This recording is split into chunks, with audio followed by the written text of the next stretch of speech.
நாம் தரிசனம் செய்ய போகிற மகான் ஞானேஸ்வர் என்கிற ஞானேஸ்வரர்.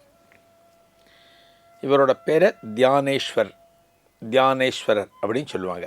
நம்ம ஞானேஸ்வரர் அப்படிங்கிற பேரில் பார்க்கலாம். பண்டரிபுரத்து மகான் இவர். பண்டரிபுரத்து மகான்கள் வரிசையில் நம்ம நிறைய மகான்களை பார்க்குறோம். பண்டரிபுரத்து மகான்கள் நிறைய பேரை பார்க்குறோம். ஏன்னா பக்தி சிந்தனை அப்படின்னா எப்படி நமக்கு இருக்கணுங்கிறது யார்கிட்டேருந்து தெரிஞ்சுக்க முடியும்னா பண்டரிபுரத்து மகான்களை படித்தாலே போகிறோம்.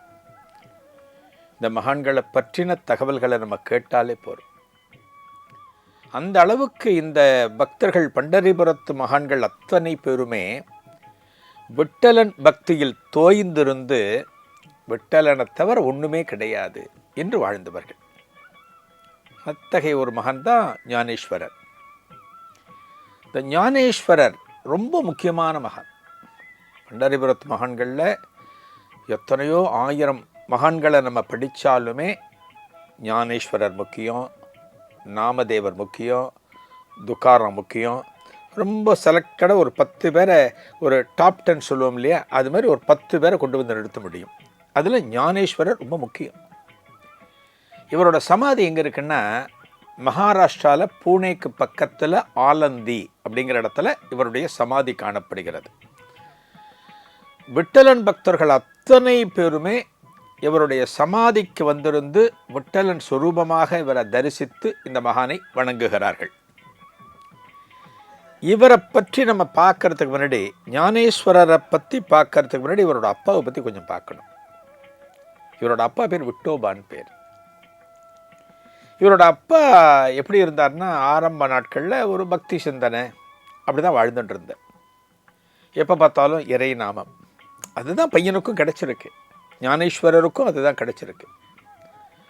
அவர் என்ன பண்ணினார், பக்தி சிந்தனையோட பல ஊர்களுக்கு நாம சங்கீர்த்தனத்துக்காக போகிற போது ஆலந்திங்கிற ஊரில் தான் ஒரு பெண்ணை பார்த்து அந்த பெண்ணுடைய தகப்பனார் யார் விட்டோபாவை பார்த்து இந்த பையனுக்கு நம்ம பொண்ணை கல்யாணம் பண்ணி கொடுக்கலாம் அப்படின்னு கல்யாணம் பண்ணி கொடுத்தார். ஒரு பொண்ணுக்கு மாப்பிள்ளை தேடுகிற போது எவ்வளவோ குணங்களை பார்த்தாலுமே அவருக்கு பக்தி சிந்தனை இருக்கா அப்படிங்கிறதையும் நம்ம அவசியம் பார்க்கணும். ஏன் பக்தி சிந்தனை இருக்கான்னு பார்க்கணும். இந்த பக்தி சிந்தனை தான் இந்த மனசு எப்போதெல்லாம் சஞ்சலப்படுகிறதோ தடுமாறுகிறதோ அந்த நேரங்களில் பக்தி சிந்தனை தான் மனசை ஒருமுகப்படுத்தும். அதுதான் அவசியம் இருக்கணும். அது அப்படித்தான் என்ன பண்ணுறார், விட்டோபாவை பார்த்து தன்னோட பொண்ணை கல்யாணம் பண்ணி கொடுக்குறார். கல்யாணம் பண்ண கொஞ்ச நாட்கள்லேயே இவருக்கு இல்லறத்தில் ஒரு ஈடுபாடு இல்லாமல் துறவரத்தில் ஒரு நாட்டம் போச்சு. அது கல்யாணத்துக்கு முன்னாடி யோசிக்கலாம் இல்லையா, தாலி கட்டுறதுக்கு முன்னாடி யோசிக்கலாம் இல்லையா, தாலி கட்டி குடும்பம் கொஞ்ச நாள் ஆன பிறகு யோசிக்கிற மனைவிட்ட கேட்குற, அம்மா நான் துறவர வாழ்க்கை எனக்கு ரொம்ப பிடிச்சிருக்கு, நான் துறவர வாழ்க்கையில் போகணும்னு ஆசைப்படுறேன், நான் காசிக்கு போகணும்னு நினைக்கிறேன், எனக்கு உன்னுடைய உத்தரவு வேணும் அப்படிங்கிற மனைவிட்டே கேட்குற. பகவான் ராமகிருஷ்ண பரமஹம்சர் அதே போலத்தான் சாரதாதேவி அம்மையாருடன் திருமணம் ஆன பிறகு அந்த அம்மையார்கிட்ட கேட்பாராம், அம்மா நான் துறவர வாழ்க்கை அந்த பக்தி மார்க்கத்தில் பயணிக்கணும்னு ஆசைப்படுறேன், நீ என்னோடய வாழ்க்கையில் குறுக்கிட மாட்டல்ல அப்படின்னு கேட்டு சாரதாதேவி அம்மையாருடன் அனுமதியோடு இந்த பக்தி மார்க்கத்தில் வந்தவர் ராமகிருஷ்ண பரமஹம்சர். அதே போலத்தான் இவரும். யார், ஞானேஸ்வரரோட அப்பா விட்டோபா. அந்த அம்மா என்ன பண்ணுறாங்க, சரி அப்படின்னு நினச்சிடுறாங்க. இவர் புறப்பட்டு காசிக்கு வர்றார். யார், ஞானேஸ்வரருடைய அப்பா காசிக்கு வர்றார் விட்டோபா.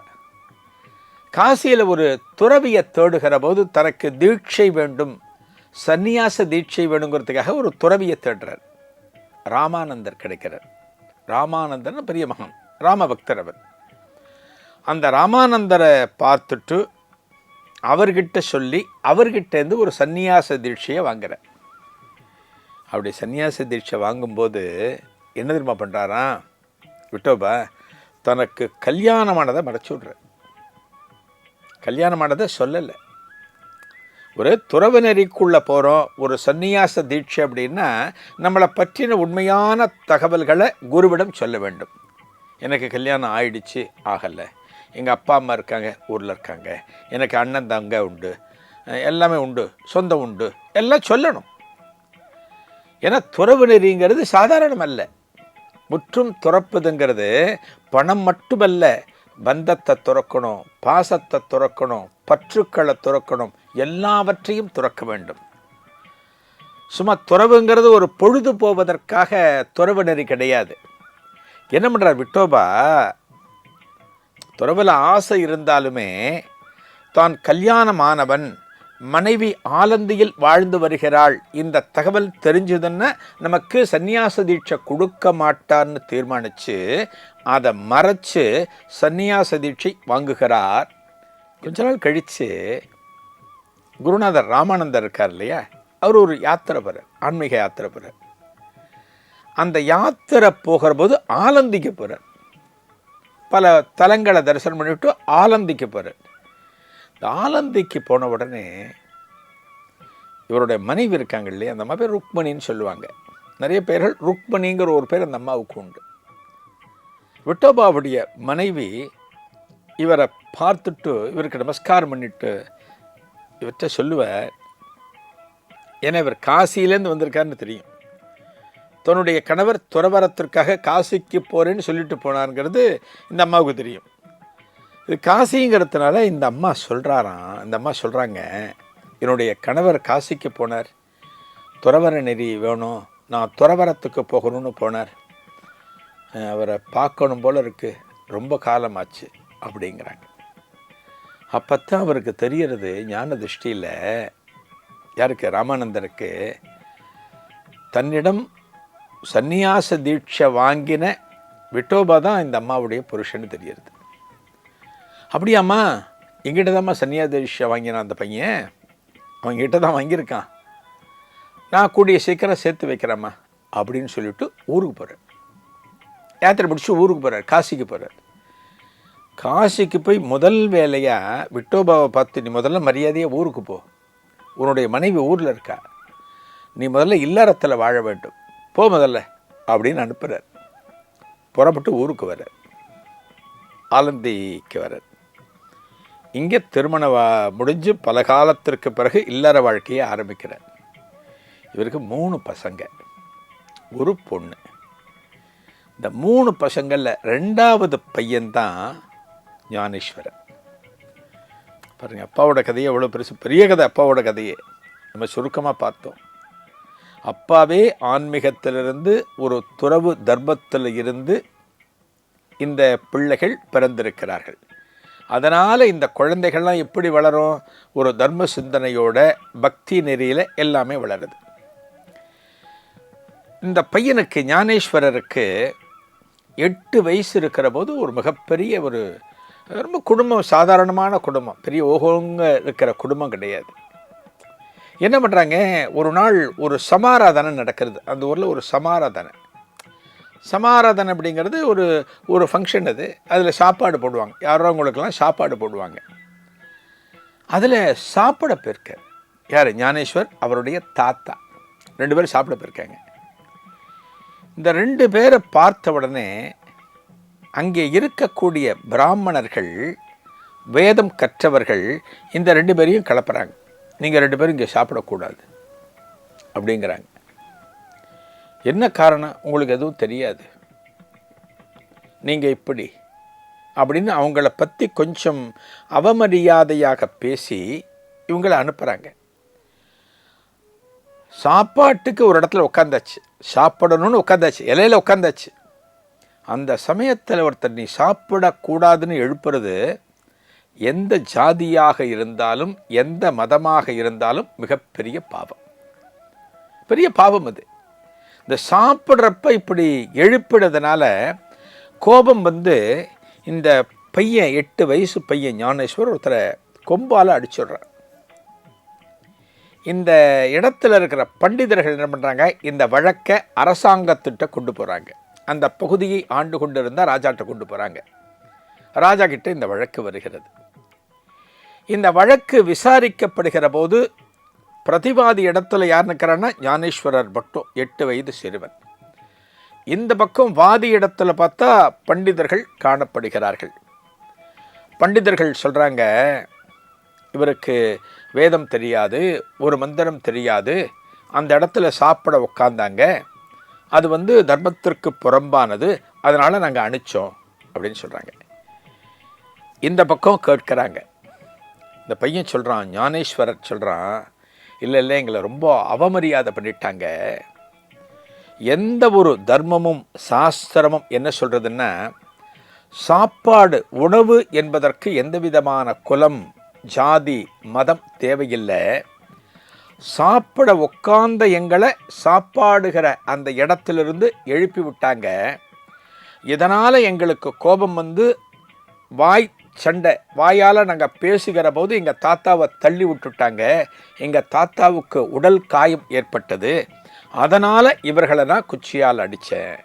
என்மேல் எந்த தவறும் இல்லைன்னு ஞானேஸ்வர் தனது தரப்பு வாதத்தை மிக அழகாக எடுத்து வைக்கிற போது அந்த மன்னன் வியந்து போகிறான். இந்த வாதங்களை கேட்ட பிறகு எந்த விதத்திலும் இந்த சிறுவனிடம் தவறு இல்லை, இந்த பண்டிதர்களிடம்தான் தவறு காணப்படுகிறது என்பதை தெளிந்த மன்னன் பண்டிதர்களை கண்டிக்கிறான். அவர்கள் அதே இடத்தில் இந்த சிறுவனிடம் மன்னிப்பு கேட்கிறார்கள். எத்தனை வயசில்? 8 வயசில். ஞானேஸ்வரருக்கு 8 வயது ஆகிற போதே ஒரு அரசவைக்கு சென்று வாதிட்டு தனது தரப்பு வாதத்தை முன்வைத்து அதில் வெற்றியும் பெறுகிறார் என்றால் அது விட்டலனின் அருள் இல்லாமல் வேறில்லை. அதே போல் இந்த 8 வயசிலே இன்னொரு சம்பவமும் இவருடைய வாழ்க்கையில் நடந்தது. இவங்க 3 பசங்க, இவர் 2வது பையன். ஒரு அந்தன குலத்தை சார்ந்தவர்களுக்கு உரிய வயதில் உபநயனம் என்று சொல்லக்கூடிய பூணூல் அணிவிக்கின்ற நிகழ்ச்சியானது நடக்க வேண்டும். அந்த உபநயனத்தை இவர்களுக்கு நடத்தணுங்கிறதுக்காக ரொம்ப கஷ்டப்படுற குடும்பம் அப்படிங்கிறதுனால இவர்கள் இருக்கக்கூடிய அந்த ஊரிலேயே இருக்கக்கூடிய பண்டிதர்கள் இந்த உபநயனத்துக்கு ஏற்பாடு பண்ணுறாங்க. அதாவது ஆபேகம், அந்த கிராமத்தில் இருக்கிற பண்டிதர்கள் ஏற்பாடு செய்கிறார்கள். ஒரு கஷ்டப்படுற குடும்பத்தில் இருக்கிறவங்களுக்கு உபநயனத்தை பண்ணி வச்ச அந்த குடும்பம் நன்றாக இருக்கும், ஒரு புண்ணியமான காரியம்னு ஏற்பாடு பண்ணுறாங்க. ஆனால் அந்த காலத்தில் பார்த்திங்கன்னா இது நடத்தணும் அப்படின்னா பக்கத்தில் இருக்கிற ஊர் பைத்தான், பெரிய ஊர் பைத்தான், அங்கே இருக்கிற பண்டிதர்கள் அனுமதி கொடுக்கணும். அனுமதி கொடுத்தாதான் இங்கே இருக்கிற பண்டிதர்கள் உபநயனத்தை நடத்த முடியும். இதற்காக என்ன பண்ணுறாங்க, இந்த 3 பசங்களையும் கூட்டிட்டு பைத்தான் நகரத்தில் இருக்கிற பண்டிதர்களை பார்க்க செல்கிறார்கள். இந்த பைத்தான் நகரத்தில் இருக்கிற பண்டிதர்கள் பார்க்கிறார்கள். பார்த்துட்டு, உங்களுக்கெல்லாம் என்ன தகுதி இருக்குது உபநயனம் செய்து வைப்பதற்கு அப்படின்னு கேட்குற போது, நாங்கள்லாம் வேதத்தெல்லாம் கற்றுக்க ஆரம்பிச்சிருக்கோம், உங்களுக்கு வேத மந்திரங்களையும் சொல்ல தெரியும் அப்படிங்கிற இந்த 3 பசங்களும் சொல்கிறாங்க. ஞானேஸ்வரரும் அவருடைய மேலே இருக்கிற அண்ணனும் கீழே இருக்கிற தம்பியும். இவருடைய அண்ணன் பேர் நிவிருத்திநாத்னு பேர். பின்னாட்கள் அவர் தான் குருவாக இருந்தார். யார்? ஞானேஸ்வரருக்கு முதல் குரு அவருடைய மூத்த சகோதரர் நிவிருத்திநாத்னு பேர். இந்த 3 பேரையும் பார்த்த உடனே இவர்களுடைய தோற்றம் இதெல்லாம் பார்த்துட்டு இந்த பைத்தான் பண்டிதர்கள் கொஞ்சம் பரிகாசமாக பார்க்கிறார்கள். உங்களுக்கெல்லாம் எப்படி உபநயனம் பண்ணி வைக்க முடியும், எப்படி அந்த அனுமதியை கொடுக்கறது, நீங்கள்லாம் அதற்கான தகுதி இருக்கிறது மாதிரி தெரியலையே அப்படின்னு சொன்ன உடனே, எங்களால் வேத மந்திரங்களை சொல்ல முடியும் அப்படின்னு ஞானேஸ்வரர் சொல்கிறார். ஞானேஸ்வரர் சொன்ன உடனே அந்த வேத மந்திரத்தை சொல்கிறாங்க. 3 பேரும் சேர்ந்து சொல்கிறாங்க. 3 பேரும் சேர்ந்து மந்திரத்தை சொல்கிறாங்க. அந்த மந்திரத்தை சொல்லுகிற போது ஒரு இடத்துல நிறுத்திட்டு மீண்டும் அந்த பைத்தான் நகரத்து பண்டிதர்கள் அவமரியாதை செய்கிறார்கள். இதெல்லாம் சரியா இல்லை, நீங்கள்லாம் இந்த வேதத்தை சொல்லியாச்சுன்னா பெரிய இதுங்களா நீங்கள் அப்படின்லாம் ஒரு மாதிரி ஏளனமாக பேசுகிறார்கள். இப்போ என்ன பண்ணுறாராம் ஞானேஸ்வர், 8 வயசு, அந்த பக்கமாக ஒரு எருமை மாடு போகிறது. எருமை மாடு போகிற போது அந்த எருமை மாட்டை நிறுத்தி அதை தடவி கொடுத்து, ஞானேஸ்வர் எருமையை பார்த்து வேதத்தை நீ சொல்லு அப்படிங்கிறாராம். வேதத்தை நீ சொல்லு அப்படிங்கிறாராம். இந்த 3 பேரும் எந்த இடத்துல வேத மந்திரங்களை நிறுத்தினார்களோ அதற்கு அடுத்த வரியிலிருந்து வேதத்தை அந்த எருமையானது சொல்ல ஆரம்பிக்கிறது. பைத்தான் நகரத்து பண்டிதர்கள் அத்தனை பேரும் பிரமித்து நிற்கிறார்கள். என்னடா ஒரு சாதாரண எருமை கூட வேதத்தை சொல்றதே அப்படின்னு ஆச்சரியப்பட்டு நிற்கிற போது ஞானேஸ்வர் சொல்கிறாராம், எதுவுமே குலத்தினால் அல்ல. இப்போ எருமை அப்படிங்கிறது என்னைக்கான நம்ம ஒரு உயர்ந்த ஸ்தானத்தில் வச்சு பார்த்துருக்கோமா? உண்மை சொல்லுங்க. எருமை மாட்டை எருமை அப்படி யாரான ஒருத்த மந்தமாக வேலை செய்கிறான், சுறுசுறுப்பாக இல்லை, திட்டணும் அப்படின்னா எருமை அப்படிங்கிறோம். என்ன அழகாக ஞானேஸ்வர் சொல்கிறார், இந்த இடத்துல சொல்கிறார் பாருங்க, குலத்தினால் பிறப்பினால் தாழ்ந்தவர் என்பது கிடையாது. கர்மானுஷ்டம், கர்மானுஷ்டம்னா கர்மா, நமது முந்தைய ஜென்மம், நமது முந்தைய பிறவியினாலும் இந்த பிறவியில் நாம் செய்கிற செயல்களினாலும் நாம் நடந்து கொள்கிற நடத்தையினாலும் தான் ஒருவன் தீர்மானிக்கப்படுகிறான். நல்லவனா கெட்டவனா என்று தீர்மானிக்கப்படுகிறான். இந்த பிறவியில் கர்மா எப்படி இருக்குன்னு ஒன்று இருக்குது, போன பிறவியில் எந்த அளவுக்கு நற்செயல்களை செய்திருக்கான்னு ஒன்று, அது தீர்மானித்ததன் படிதான் இந்த எருமையானது வேதத்தை சொன்னதுன்னு சொன்னவுடனே அந்த பண்டிதர்கள் அத்தனை பேரும் விழுந்து நமஸ்கரிக்கிறார்கள். அதுபோல் இவருடைய காலத்தில், ஞானேஸ்வரருடைய காலத்தில் பார்த்திங்கன்னா எத்தனையோ திருத்தலங்களுக்கு போயிருக்கார், நிறைய கோவில்கள் போயிருக்கார். யாரோட? தன்னோடது சகோதரர்களையும் சகோதரி முக்தாபாயையும் அழைச்சிட்டு பல கோவில்களுக்கு போயிருக்கார். அயோத்தி போயிருக்கார், மதுரா போயிருக்கார், காசி தான் தெரியும் காசியில், அதை தவிர ராமேஸ்வரம் வந்திருக்கார், பல திருத்தலங்களுக்கு போயிருக்கார். அதாவது விட்டலன் பக்தினா அங்கே மட்டும் உட்காரல, எல்லா இடத்துக்கும் போயிருக்கார், எல்லா தெய்வங்களையும் தரிசனம் பண்ணியிருக்கார். இவருடைய காலத்தில் பார்த்திங்கன்னா நிறைய அற்புதங்கள், நிறைய அனுபவங்கள் அப்படின்னு சொன்னோம். அதில் ரொம்ப முக்கியமானது ஒரு யோக சாதனைகளில் தேர்ந்த ஒரு அன்பர், ஒரு சித்த புருஷர் மாதிரின்னு வச்சுங்களேன். யோக சாதனைகள், அஷ்டமா சித்திலாம் சொல்கிறோம் இல்லையா, அஷ்டமா சித்தி, லஹிமா மஹிமா நம்ம சொல்கிறோம் இல்லையா, 8 சொல்கிறோம் இல்லையா. ஆயக்கலைகள் 64 நம்ம விஜயேந்திர தீர்த்தர் பார்த்தோம். கும்பகோணத்தில் பிருந்தாவனம் கொண்டிருக்கிற விஜயேந்திர தீர்த்தர் ஆயக்கலைகள் 64 தேர்ந்தவர். அதுபோல் இந்த அஷ்டமா சித்தி இதெல்லாம் தேர்ந்தவர்கள் நிறைய பேர் உண்டு. இதெல்லாம் எப்படி கிடைக்கும்? யோக சாதனைகள் மூலமாக கிடைக்கும். யோகக்கலைங்கிறது சாதாரணம் அல்ல. ஒரு யோகத்தில் இருக்கிறதுங்கிறது ஒரு தியானம், மனதை ஒருமுகப்படுத்துவது, நம்மை முழுமையாக இறைவனிடம் ஒப்படைப்பது. இதில் தேர்ந்தவர்கள் தான் மகான்கள். ஏன் நம்மால் முடியல, ஏன் ஒரு மனுஷனால் முடியல, இந்த யோக சாதனைகள் ஏன் நமக்கு கைவரல? இவர்களைப் போல் நம்மால் பறக்க முடியல, இவர்களைப் போல் நினச்ச நேரத்தில் நினச்ச இடத்துல நம்மால் இருக்க முடியல. அதுக்கெல்லாம் காரணம் முற்றும் துறந்தவர்கள் தான். நம்மால் எதையும் துறக்க முடியாது, நம்மால் எந்த ஆசையையும் துறக்க முடியாது. நமக்கு பணம் வேணும், பொருள் வேணும், சொந்தம் வேணும், மனுஷங்க வேணும், நமக்கு எல்லாமும் வேண்டும். எதுவும் வேண்டாம் என்று உதறி தள்ளினால்தான் கடவுள் நம்மக்கிட்ட வருவார். அப்படிதான் இவர்கிட்ட வந்திருக்கார். யார்கிட்ட? ஞானேஸ்வரர்கிட்ட. ஒரு சித்தர் ஒருத்தர் சொன்னேன். அந்த சித்தர் என்ன பண்ணினார், இந்த ஞானேஸ்வரர் எந்த இடத்துல இருக்காரோ அந்த பக்கமாக வந்துட்டு இருக்கார். என்னை எதிர்த்து வாதிடுவதற்கு யாரேனும் தயாராக இருக்கிறார்களா? நான் வாதத்தில் மிகவும் தேர்ந்தவன், என்னோடு வாதத்தில் ஈடுபட்டு யாரும் வெல்ல முடியாது. நான் எல்லா ஊர்கள்லேயும் பலரையும் தோற்கடிச்சிருக்கேன் அப்படின்னு இந்த காலரை தூக்கி விடுறதுன்னு சொல்கிறாங்க இல்லையா, அந்த காலரை தூக்கி விடாத குறைய அகங்காரத்தில் இருமாப்பில் அப்படி சொல்லிகிட்டே தெரியுற. அவர் எப்படி வரார் தெரியுமா? அதை கேளுங்க. ஒரு தெருவில் சாதாரணமாக நடந்து வரல, ஒரு புலி மேலே உட்காந்து வர்ற, ஒரு புலியின் மேலே உட்காந்துருக்கார். ஒரு புலிக்கு மேலே உட்கார முடியுமா? ஒரு சாதாரணமான மனுஷனால் ஒரு புலிக்கு மேலே உட்கார முடியுமா? புலியை கண்டாலே பதறி ஓடுவோம். இந்த புலிக்கு மேலே உட்காந்துட்டு வர யோக சாதனைகள் கற்றதன் விளைவு, வேற ஒன்றுமே இல்லை. இந்த யோக சாதனையினால் அந்த புலியையும் ஒரு பூனையாக மாற்றி அதன் மேல் அமர்ந்து பயணித்து வருகிறார். எப்படி வர்றார்? இது மட்டும் இல்லை, புலிக்கு மேலே உட்கார்ந்துருக்கிறது மட்டுமல்ல, அவரோட கையில் பார்த்தீங்கன்னா ஒரு விஷ பாம்பு வச்சுருக்கார். இந்த பாம்பு அப்படி இப்படின்னு சீர்றது. அவர் தெருவில் வந்துட்டுருக்கார். ஒரு சைக்கிள்லேயோ ஒரு பைக்கிலையோ ஒருத்தர் வந்தால் எப்படி இருக்கும், அது மாதிரி புலிக்கு மேலே உட்காந்து வர்றார்.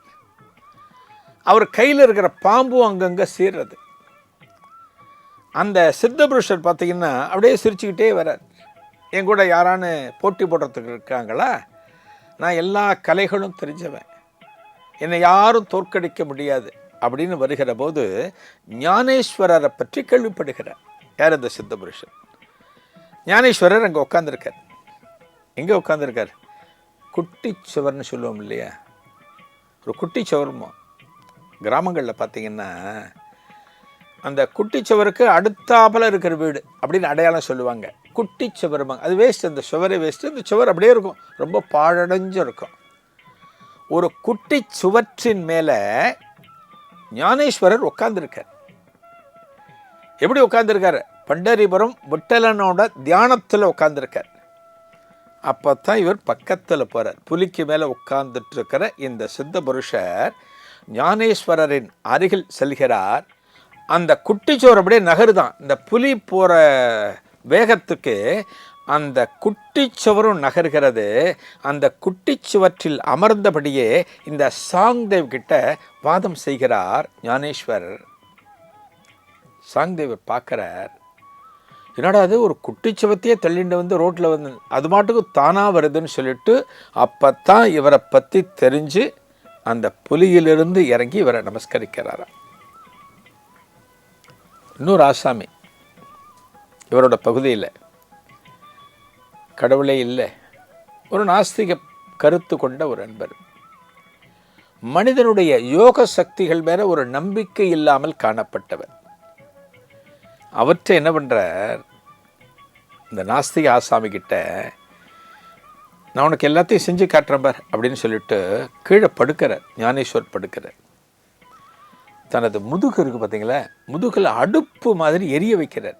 ஒரு அடுப்பு எரிஞ்சால் எப்படி இருக்கும், தீ வரும் இல்லையா, அது மாதிரி முதுகில் அடுப்பு எரிஞ்சு தன்னுடைய சகோதரி முக்தாபாயை அந்த அடுப்பில் ஒரு தோசைக்கல் போடுறது மாதிரி அந்த முதுகிலேயே ரொட்டி சுட வைக்கிறாராம். நினச்சி பாருங்களேன், ஒரு மனுஷனுடைய உடம்பில் சூடு இருக்கும், நம்ம கேள்விப்பட்டிருக்கோம். ஒரு மனுஷனுடைய உடம்பில் பஞ்சபூதங்களுடைய ஆதிக்கம் உண்டு. பஞ்சபூதங்கள், நீர் இருக்கும், காற்று இருக்கும், தண்ணீர் இருக்கும், எல்லாமே இருக்குது நம்ம உடம்பில் இருக்குது. சூடுங்கிறது என்ன அளவில் இருக்கும்? ஓரளவுக்கு இருக்கும், ஓரளவுக்கு இருக்கும். கொதிக்கிற அளவுக்கு, ஒரு சப்பாத்தி சுடுற அளவுக்கு இருக்குமா? நெருப்பு திகு திகுன்னு எரிஞ்சு அப்படி இருக்கும். அது போல் முதுகுக்குள்ளே எரியறது. முதுகுக்குள்ளே அந்த முதுகு மேலே ஒரு ரொட்டியை போட்டாங்கன்னா ரொட்டி கருகிறது. ரொட்டியை பிரட்டி போடுறாங்க முக்தாபாய். ரொட்டி ஒரு சுவையான பதார்த்தமாக மாறுகிறது, சும்மா மாவு எடுத்து போட்ட உடனே. இப்படி சில ரொட்டிகளை எடுத்த உடனே தான் அந்த அன்பருக்கு புரிகிறது, ஆஹா இவர் மிகச்சிறந்த யோக கலைகளை கற்றவர்னு. இவருக்கு நமஸ்காரம் பண்ணி தனது செயலுக்கு மன்னிப்பு கேட்டு இவருடைய சீடராக பக்தனாக மாறுகிறார். இதுபோல் ஞானேஸ்வர் தன்னுடைய காலத்தில் எத்தனையோ விஷயங்களை பண்ணியிருக்கார்.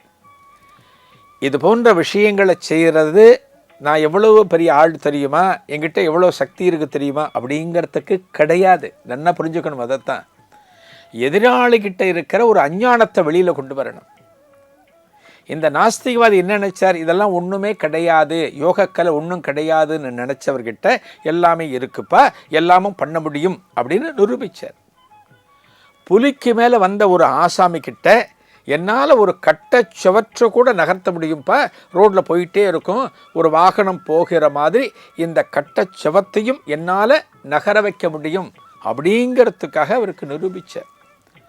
தன்னுடைய காலத்தில் பக்தி முறையை எத்தனை எளிமையாக சொல்ல முடியுமோ அத்தனை எளிமையாக பலருக்கும் சொல்லி பக்தி மார்க்கத்தை பல இடங்களிலும் பரப்பி பாரத தேசத்தில் பல இடங்களுக்கும் பயணம் செய்து தனது காலத்தை பூர்த்தி பண்ணினார்.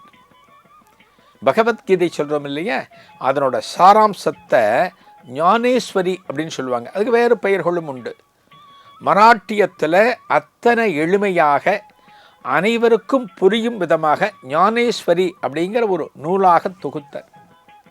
நல்ல விஷயங்கள் பகவத்கீதையில் சொல்லப்பட்ட சாராம்சத்தை மராட்டிய மொழியில் சொன்னார். எதையுமே அந்தந்த பகுதியில் வசிக்கின்றவர்களுக்கு அவரவர் மொழியில் சொன்னால்தான் புரியும். இன்றைக்கும் மகாராஷ்டிரத்தில் இருக்கிற பல குடும்பங்கள் இவரை ஏன் கொண்டாடுறது அப்படின்னா, ஒரு எளிமையான மராட்டிய மொழியில் இவர் கொடுத்த பொக்கிஷங்கள் தான் காரணம். இவற்றையெல்லாம் படித்து ஞானேஸ்வரர் மேலே ஒரு குரு பக்தியும் விட்டலன் மேலே ஒரு தெய்வ பக்தியும் கொண்டு இன்றைக்கும் வாழ்ந்து வருகிறார்கள் மகாராஷ்டிர மக்கள். அருமையான மகான் ஞானேஸ்வரர். நீங்களும் வாய்ப்பு வரும்போது பூனே செல்கிற போது அங்கே அருகே இருக்கக்கூடிய ஆலந்திக்கு சென்று இந்த மகானையும் தரிசித்து அவருடைய அருளை பெற வேண்டும்.